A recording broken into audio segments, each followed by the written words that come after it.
అందరికీ నమస్కారం.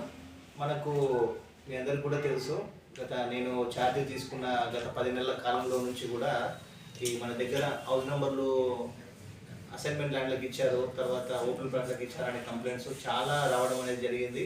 మీలో కూడా కొంతమంది మనకు పత్రికా విలేకరుల ద్వారా కూడా నాకు కొన్ని సమాచారం కూడా వచ్చింది.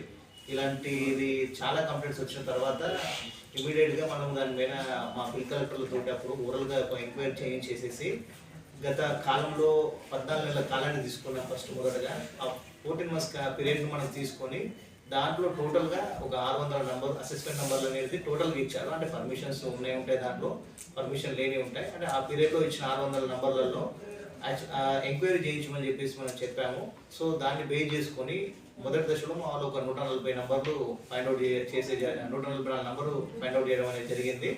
దాంట్లో వాళ్ళందరికీ కూడా మళ్ళీ మనం షోకాజ్ నోటీస్ అనేది ఇచ్చేసి మీకు ఈ నెంబర్ మేము ఎందుకు క్యాన్సిల్ చేయకూడదు, మీరు సపోర్టింగ్ డాక్యుమెంట్స్ ఇవ్వమని చెప్పాము. దాన్ని బేస్ చేసుకొని ఎవరైతే ముందుకు వచ్చారో వాళ్ళను మళ్ళీ మేము పక్కన పెట్టేసి మిగతా వాటి మీద కూడా అన్నీ కూడా ఏవైతే మనకు వచ్చాయో 140 నెంబర్స్ కూడా మేము లిస్ట్ తయారు చేసేసి ఆ నెంబర్స్ అన్నీ కూడా ఎప్పుడో డియాక్టివేట్ చేయడం జరిగింది. దాన్ని మళ్ళీ కూడా ఇంకా కొంతమంది కూడా అనవసరమైన ప్రచారం చేస్తుంది. నిజానికి వీటిని కూడా 1 day కోసమో 2 days కోసమో రియాక్టివేషన్ అనేది చేస్తున్నారని చెప్పేసి కూడా ఒక కంప్లైంట్ అనేది తీసుకొచ్చారు. దాంట్లో ఏమాత్రం నిజం లేదు, అలా ఎవరు చేయరు.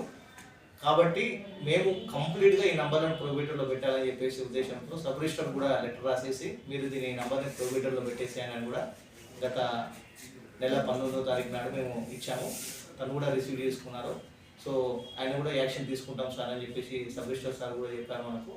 కాబట్టి ఏదైతే ఈ ఎంక్వైరీ అనేది తెలిసిందో దీని మీద తర్వాత కాలంలో మన ప్రస్తుత ఎమ్మెల్యే గారు కూడా రిపోర్టు CDMAలో గవర్నమెంట్లో రిపోర్ట్ చేయడం అనేది జరిగింది.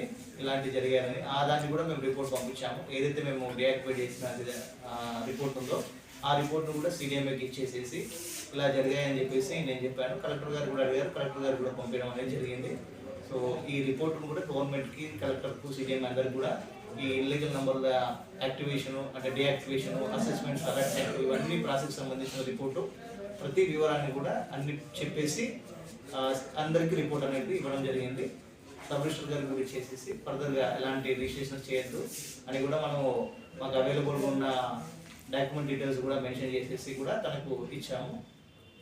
ఈ విధంగా ఇప్పటికైతే మొదటి దశలో జరిగిన దాంతో పాటు ఇంకా కూడా ఉన్నాయని చెప్పేసి కంప్లైంట్స్ వస్తున్నాయి. వాటిని కూడా త్వరలోనే ఇంకా ఏమైనా ఉంటే కూడా డెఫినెట్గా ప్రతిదీ కూడా ఎంక్వైరీ చేసేసి మాకున్న మున్సిపల్ యాక్ట్ ప్రకారం డెఫినెట్గా చర్యలు కూడా తీసుకుంటాం.